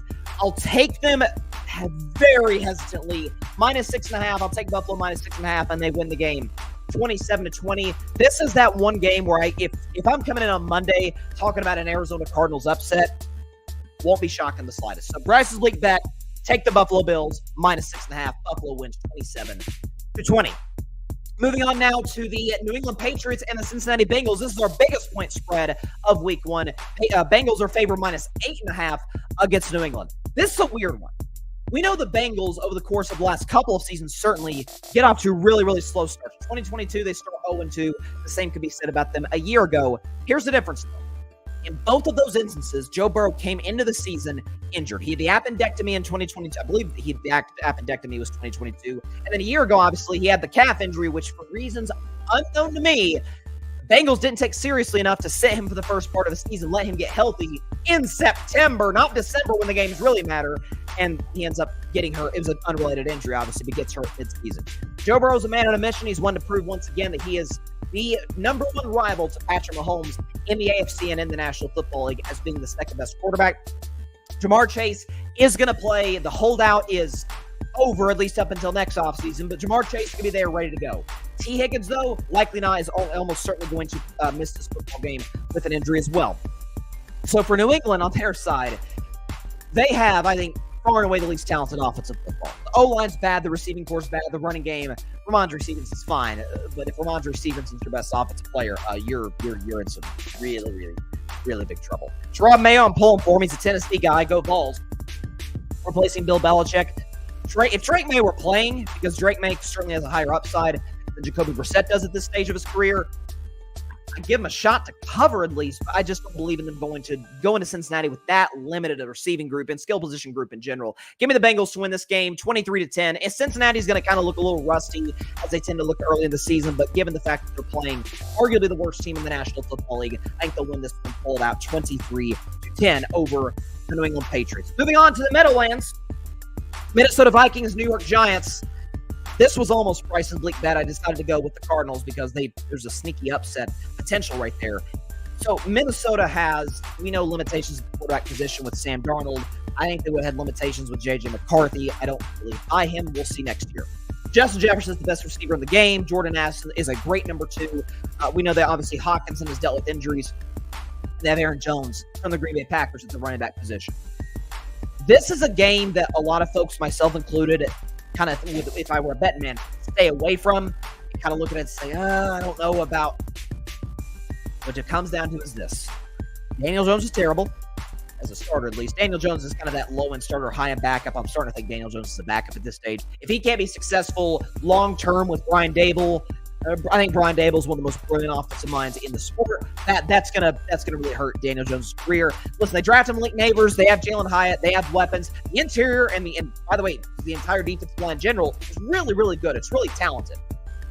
The problem with that is, though, the quarterback is just too limited. I think it's gonna be a low-scoring game. Brian Flores has done wonders with what was a god-awful Vikings defense 2 years ago. They've improved drastically behind him. I picked Dallas Turner in our preseason show on Monday to win the Defensive Rookie of the Year award. I feel great about that. I think he'll make an impression. The Giants have improved in the margins in their offensive line. Andrew Thomas, but outside of that, I think Dallas Turner's going to have a field day if we have the Vikings graphic. Give me the Minnesota Vikings to win this game 20-16 over the New York Giants. They're favored by 1.5. You know, it's Sam Darnold is a 1.5 favorite on the road is Maybe not the most advisable bet in the world. I wouldn't touch it if I were a bet man, of course, but I would roll with the Minnesota Vikings to win this football game by a final score of 20-16. I see my man Tyler Helton's in the comments. Shout out to Tyler. Let's move on to my Steelers. We're already going through quarterback turmoil as if we weren't already going to Atlanta to take on the Atlanta Falcons. Atlanta is favored -3.5.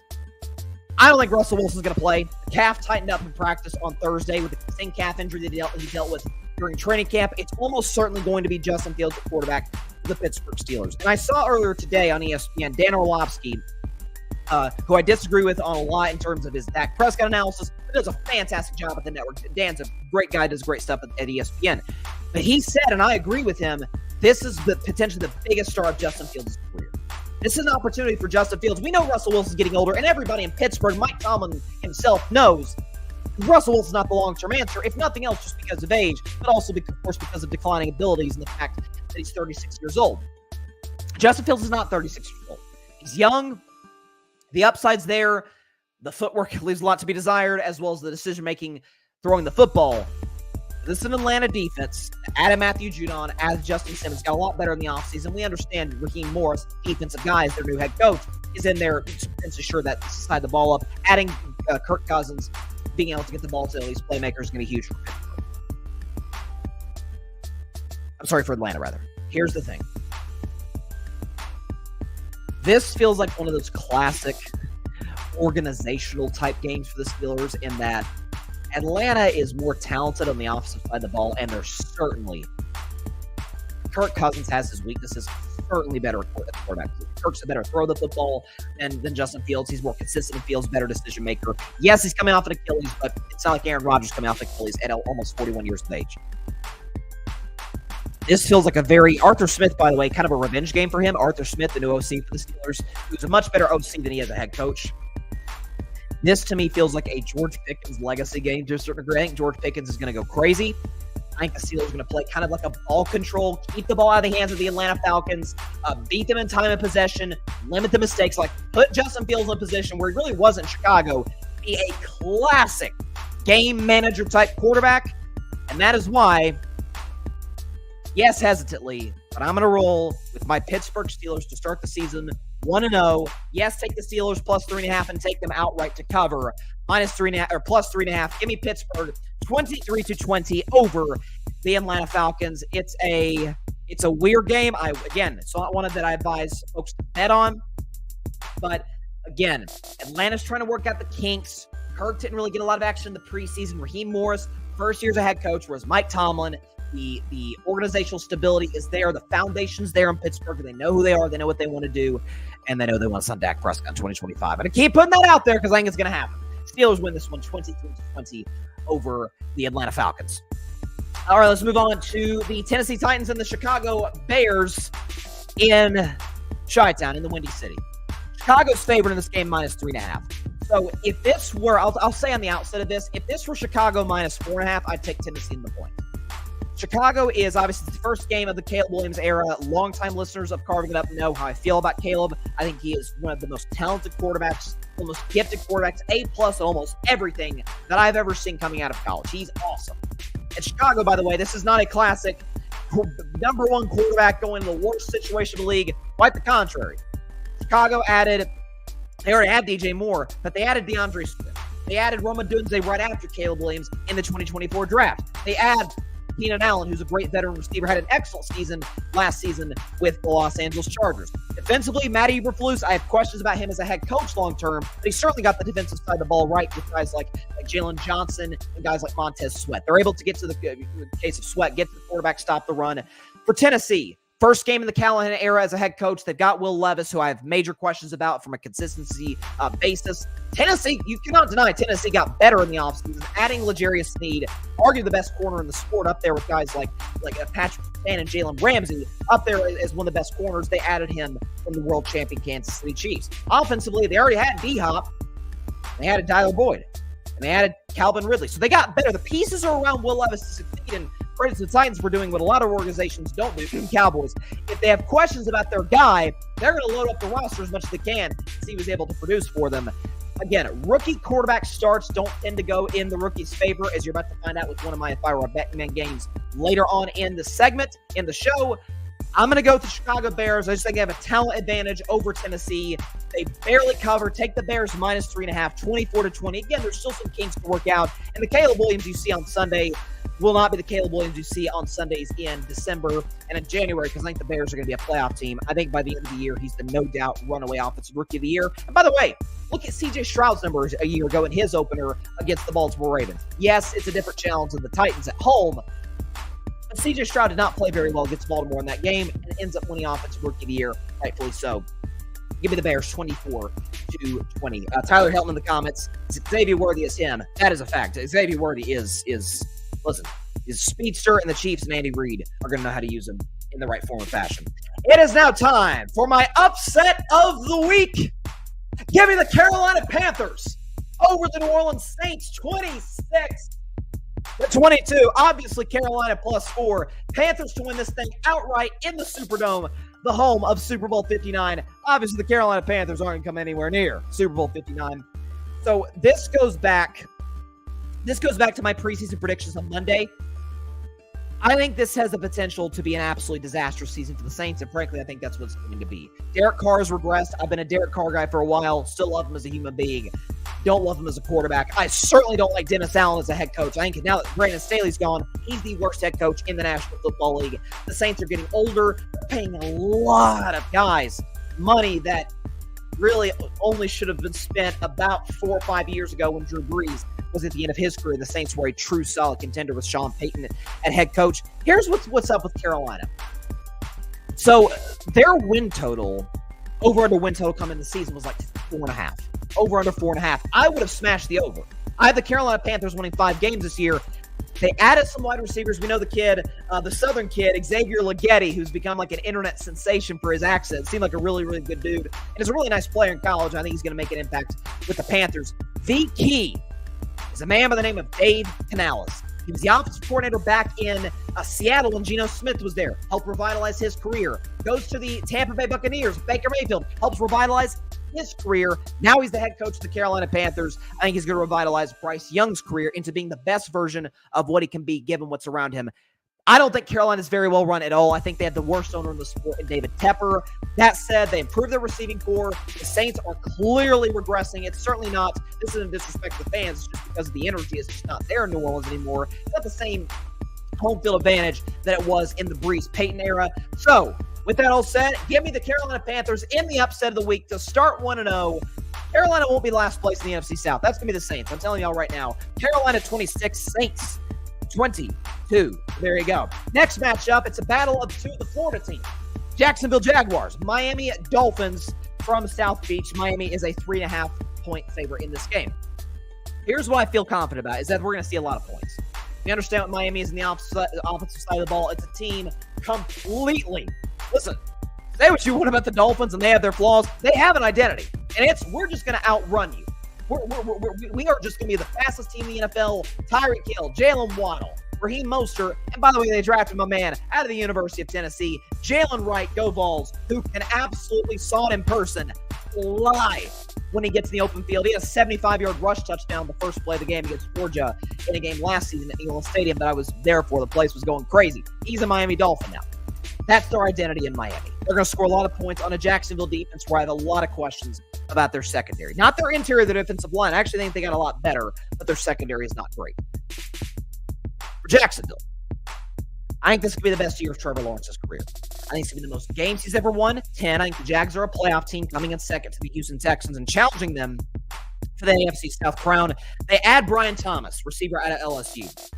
They're able to go out there and obviously keep Christian Kirk. We understand the guys they have on the interior, kind of the slot guys of Jacksonville. They have obviously, ETN, running back, very, very good.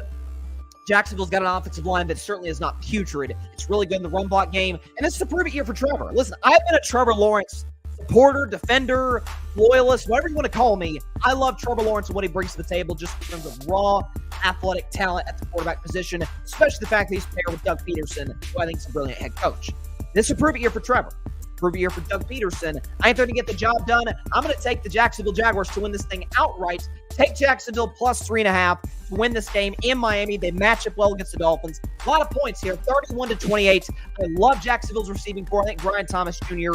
was kind of a little bit of a steal given where they got him in the first round of the draft. Jacksonville wins 31-28 over the Miami Dolphins, and they're going to kind of set the tone. Listen, I get it's preseason, but in terms of mechanics, in terms of accuracy, the zip on the football, I really, really liked what I saw from Trevor Lawrence this year.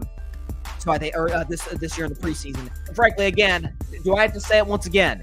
Prior to Trevor getting hurt, Jacksonville Jaguars were the number 1 seed in the AFC. Goes down, their season goes up in flames. Allows my Steelers to get in, so that was nice. But he's out there to take some names, to prove a lot of folks wrong. Jacksonville wins this one 31-28. Patrick's in the comments. Not to mention Miami gave Jalen Ramsey a new contract as well, making him the highest paid corner in the league. They kind of have to because their defense is very thin. They lost a lot of guys this offseason in Miami on the defensive side of the ball. Now to the AFC South. Houston Texans, Indianapolis Colts. From Indy, Texans on the road are favored -3. This is another game I'd advise y'all to stay away from. It's a divisional matchup. We understand those games can be tight. They can be close. They can be competitive. If you take Houston -3 or Colts +3, I don't blame you either way. Houston obviously has a ton of momentum from last year. Tank Dell comes back healthy. They add Stephon Diggs. They add Joe Mixon, who I think is going to end up being the number 2 back behind Dameon Pierce as the season progresses. And defensively, you heard my man Ryan Flowers, who's been a Texans guy for a long time, talk about what they've added to that side of the ball. Will Anderson in particular, reigning defensive rookie of the year, great player off the edge. And D'Amico Ryans, we understand what he can do as a head coach of this football team on that side of the ball. Here's the thing, though, for Indianapolis. So Anthony Richardson comes back healthy. I think if the number is right, it's like 17 starts, which is remarkable for Anthony Richardson since high school. So it's a little bit of a Trey Lance syndrome, and that's kind of who I compared Anthony Richardson to, was Trey Lance. We haven't seen a lot from him. If he hits the ceiling, he's going to be really, really special with Shane Steichen, who I have the utmost respect for as an offensive mind in this league. Again, they have injuries. I don't think Josh Downs is going to play this game for the Indianapolis Colts. They have injuries, of course, to a lot of guys on that football team. I have a lot of questions about this Indianapolis Colts defense as the season progresses. I think they're kind of thin on the back end of their secondary. Indianapolis took Houston to the wire with Gardner Minshew. Remember that last game in Week 18 when Gardner missed that 4th down throw? Was that close to not the Texans, not the Jaguars, but the Colts winning the AFC South and hosting a playoff game? Came that close without their starting quarterback. I think it's going to be a battle. I think this is going to be kind of a back-and-forth tug-of-war. But I think the Texans get a stop on the last drive of the game. I would tentatively take the Houston Texans to cover -3 on the road, 28-23. But this, again, has a lot of Arizona Cardinals, Buffalo Bills syndrome, where it's like, yeah, you probably want to stay away from this game. And if Indianapolis wins this one, I don't think anybody would be shocked. They have a very well-coached team in Anthony Richardson. We know what he brings to the table. But I'm going to roll the Texans to win this game 28-23 over the Indianapolis Colts. It is now time. We're once again time for Bettin Man. Another divisional matchup here in the AFC. We're going to our afternoon slate of games now. Oh, this is my favorite bet of the week. The Las Vegas Raiders and the Los Angeles Chargers from LA. The Chargers at home, in what might be actually a Raiders home game because the Chargers don't have that many fans, are favored -3. Vegas is kind of saying this is, to a certain degree, a little bit of a wash. The talent advantage is maybe to the Raiders. They have Max Crosby. They have Devontae Adams. Scott Bowers is a freak at the University of Georgia. He's now their tight end. Let's slow your roll. The Los Angeles Chargers, we know, have a massive advantage at quarterback in this game. Justin Herbert over Gardner Minshew. But it's not only that. It's the fact that they have Jim Harbaugh. What does Jim Harbaugh do? Well, I'll tell you exactly what Jim Harbaugh does. Jim Harbaugh wins everywhere he goes. And Jim Harbaugh does not win everywhere he goes. He wins immediately wherever he goes. You could talk about Stanford. You could talk about the San Francisco 49ers. You could talk about Michigan, where he is fresh off of a national championship. I love what the Chargers have done in the draft and kind of established their identity this offseason with Jim Harbaugh. Just like they were at Michigan and like the 49ers were. We're going to be a hard-nosed, tough, physical team. We're going to obviously kind of rebuild that offensive line. We're going to take, what's my man's name out of Notre Dame? Joe Alt to go along with Rashawn Slater. So we got maybe the best tackle combo in the NFL if Joe Alt hits, which I absolutely believe that he will. Listen, I believe in the Detroit Lions to make the NFC title game before anybody else did. And gosh darn it, that's exactly what they did a season ago. I feel the same way about the Chargers. I love their organizational structure. Now that they have Jim Harbaugh in the building with Justin Herbert, love the future of this team. I think they're going to barely come up short to the Kansas City Chiefs for that AFC West title. This to me is free money from Las Vegas, Nevada. Maybe there's just a bunch of homers rooting for the Raiders. I don't know. If I were a bet man, take the Chargers minus 3.5 and run with it. Absolutely run with it, just like the Chargers are going to run right up into the Las Vegas Raiders. 24-16. It is a divisional game, so there's always going to be that familiarity between these two squads. But again, Jim Harbaugh, first game back in the NFL since 2014. Give me the Chargers 24-16.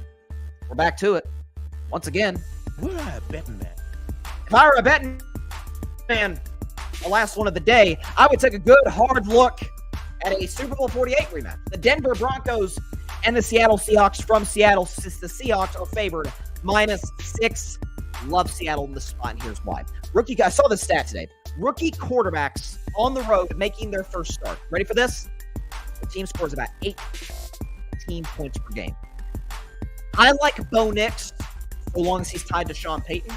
I had some questions about Bo Nix coming out of the draft, given the fact this was Sean Payton, who makes basically every quarterback work. He's like kind of like a previous generation's Kyle Shanahan in a certain regard. This is a tough spot for him in Seattle. We know how much of a home field advantage that is with the Seahawks, the 12th man, all that. They stole that from Texas A&M, but that's beside the point. Mike McDonald, who folks think is like the second coming of D'Amico Ryans, could maybe lead the Seahawks to a playoff appearance and be the coach of the year. I'm not discounting that. Seattle was, along with Washington, my toughest playoff omission in the NFC. I really like Seattle's roster. I just don't totally trust Geno for the long run. But in this spot, given that Denver is in a little bit of a rebuild, Sean Payton's going to get the most out of this team and the most out of Bo Nix. That's why the Broncos will actually kind of eke out 8 wins. They could do it with Russell Wilson. Why can't they do it with Bo Nix? But a rookie quarterback on the road in Seattle against Mike McDonald, that could be a disaster waiting to happen. I don't think it's going to be an embarrassing game, but give me the Seahawks 26-17 in the spot. If I were a bet man, take the Seattle Seahawks -6 against the Denver Broncos. Moving on to our next game, the Dallas Cowboys and the Cleveland Browns. Tom Brady's broadcasting debut. I talked about Tom on Wednesday. I won't go into details today because we're talking about the Cowboys and the Browns. I think Tom's going to blow people's socks off. I'm just going to put that out there. By halftime of this game, people are going to be like, oh my God, Tom's awesome. For Dallas, tumultuous offseason. CeeDee Lamb gets paid later than he should have, but he got paid, rightfully so. Dak Prescott, fingers crossed, this is hopefully the last time I ever have to worry about this ever, at least until free agency at least, will not sign an extension with the Dallas Cowboys. That is a fact. That is not going to happen. He's going to Cleveland. He's got CeeDee Lamb. He's got, after that, is Zilch. Brandon Cooks is old. I love that Brandon Cooks came out and supported Dak. Kudos to him, but he's an older player. Jalen Tolbert is, in the words of the great Bill Parcells, a jag. Just a guy. Same can be said about the rest of the Cowboys skill position groups, with the exception, by the way, of Jake Ferguson. Nice tight end. Has the potential to maybe be like a top 12 tight end. He's a nice player. He's nothing special. The Cowboys O-line got worse in the offseason, losing Tyler Smith and Tyler Biotish. Or Tyron Smith and Tyler Biotish this offseason. They tried to bolster that in the draft. For the Cleveland Browns, though, they have even more questions, particularly at the quarterback position. Deshaun Watson has not been good in 4 years. I don't know why.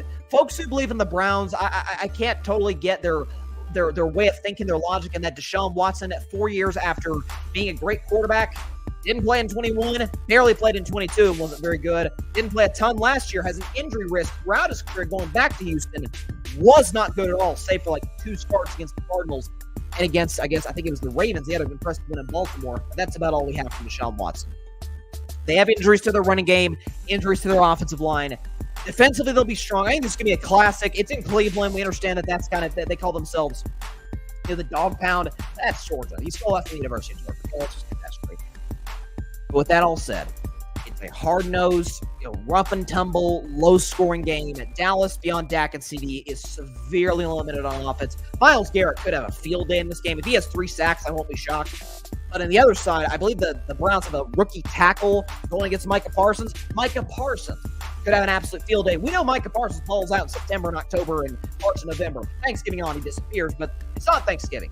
Week 1, Micah Parsons is going to show up and show out. I'm going to take the team with the far better quarterback and just a better overall, sense of self coming into the season. Give me the Cowboys plus 2.5 and to win this game outright, 20-17 over the Cleveland Browns. I could see Dallas winning this one on like a walk-off field goal. So give me Dallas 20-17 over Cleveland in a low-scoring game. To Tampa Bay, Washington Commanders, Tampa Bay Buccaneers. Tampa Bay is favored -3.5. So I'm just gonna be straight with you. I like Washington in this spot. So this is a situation where they're going against a Tampa Bay team who, yes, they have Baker Mayfield. Yes, they have Todd Bowles. They have kind of an established structure of what they want to be coming off of last season. But they don't have Dave Canales. And you probably realized from Monday talking about the NFC South and from this show today, I'm really high on Dave Canales. I think he's one of the smarter young offensive minds in the game of football today. No Dave Canales. Baker Mayfield, I think, will regress. Not be as bad as he was like at the end in Cleveland or that time that he was with the Carolina Panthers. He will regress as a quarterback this season. We understand they have, obviously, Mike Evans, but he is getting up there in age, going into year 11. Tampa Bay's defense seems to, especially their key defensive guys, kind of getting up there in age. For Washington, though, yes, they have questions of the defensive side of the football. I understand that. I was talking to a buddy of mine, Parnell, shout out to Parnell, about this either today or yesterday. He's a big Washington fan, and he has concerns about the defense. Here's the thing. Dan Quinn, one of the best defensive minds in the NFL. I think he'll get that thing ironed out pretty quickly. Offensively, Cliff Kingsbury, combined with Jaden Daniels, combined with Terry McLaurin, Brian Robinson Jr., Washington doesn't have a very good offensive line.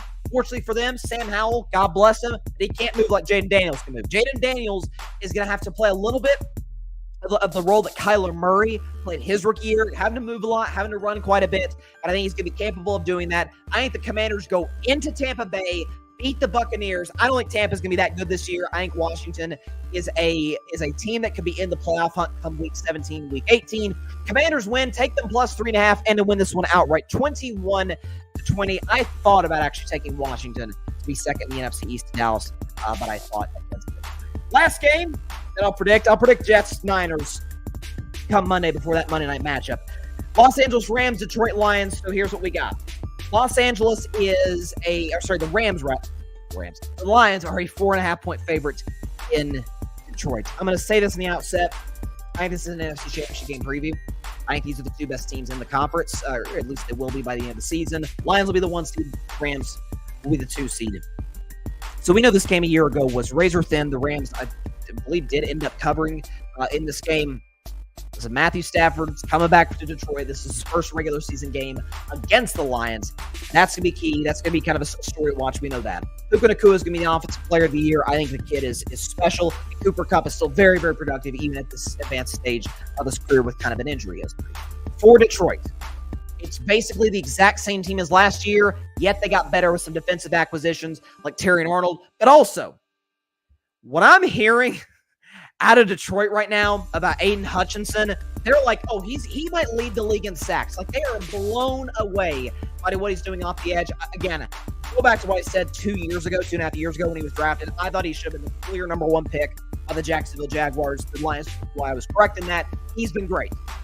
They've got a good defensive coordinator. They got a great offensive coordinator who's going to be a head coach next year. And Dan Campbell's going to have his guys ready to go. Sunday Night Football, NBC, Tarico Collinsworth, Carrie Underwood on the call. I mean, it's going to be, the energy in Detroit is, they've never had this much excitement, maybe in their history, outside of, if we're going to take away the Super Bowl era, maybe back in the 40s, Bobby Lane maybe would provide more excitement in Detroit. I don't know about that. A lot of energy, Sunday Night Football, playoff rematch, and what was a great game a year ago. This is another game I'd stay away from. If nothing else, just enjoy it, because I think these are two of the best teams in the NFL. I will take the Lions to win. I will take the Rams to cover. Detroit wins this one on a walk-off field goal, 24-21 over the LA Rams. Take the Rams plus 3.5. If it gets down to like 3 or 2.5, take Detroit. But I'm going to roll with the Lions 24-21 to knock off the Los Angeles Rams, start their season 1-0, and begin the quest for a Super Bowl championship, or I should say Super Bowl appearance. I don't think they're going to win the Super Bowl. I've got them going to the Super Bowl in 2024, and they will win this game 24-21 over the Los Angeles Rams. Man, that was so good. We got upset of the week. Who's my upset? Oh, yeah. I've got the Panthers over the Saints in my upset of the week. Bryson Bleak bet. I'd really stay away from Cardinals-Bills. It would not shock me at all if the Cardinals win that or cover, certainly cover. I'd take the Bills to cover.